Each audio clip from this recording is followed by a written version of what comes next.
தக்காளி தொக்குங்க சூப்பராக வந்திருக்கு. எந்த விதமான ப்ரிசர்வேட்டிவ்ஸும் செய்யாமல் நம்மளும் ஆரோக்கியமாக சாப்பிட்டு நம்ம சுற்றி இருக்கிறவங்களுக்கும் ஆரோக்கியமாக கொடுக்கணும் அப்படிங்கிறதுக்காக தாங்க நான் அந்த கிளாஸ் போய் கற்றுக்கிட்டேன்.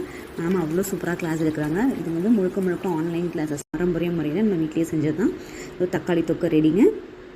எவ்வளோ சூப்பராக வந்திருக்கு பாருங்கள் தக்காளி தொக்கு. அடுத்து வந்து பார்த்திங்கன்னா இது புளி பேஸ்ட். இது வந்து புளி பேஸ்ட் அதுவும் ரெடி ஆகிடுச்சு. இதுவும் சூப்பராக வந்திருக்கு புளி பேஸ்ட்டும். அடுத்து வந்து பார்த்திங்கன்னா இது வந்து இஞ்சி கவிதா மேம் நம்பர், அவங்கள காண்டாக்ட் பண்ணுங்கள். நீங்கள் உங்கள் லைஃப்பில் ஒரு சேஞ்ச் வேணும், நம்மளும் ஒரு பிஸ்னஸ் என்டர்ப்ரனராக ஆகணும் அப்படின்னு நினைக்கிறவங்க இந்த நம்பரை காண்டாக்ட் பண்ணுங்கள்.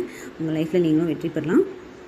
இந்த தொக்கு கிளாஸஸ் மட்டும் இல்லாமல் நான்வெஜ் மசாலாஸு, ஸ்நாக்ஸு எல்லாமே சொல்லித்தராங்க. இப்போ வந்து பார்த்திங்கன்னா சூப் மிக்ஸ் மேம் சொல்லி கொடுத்த மாதிரி நான் சூப் வந்து செஞ்சேன் வீட்டில். இது வந்து நான் கார்ன்ஃப்ளவர் மாவோ மைதா மாவோ வேறு எந்த விதமான மாவும் சேர்க்காமல் நம்ம வீட்டில் இருக்கிற பொருளை வச்சு தயார் செஞ்ச சூப் தாங்க இது.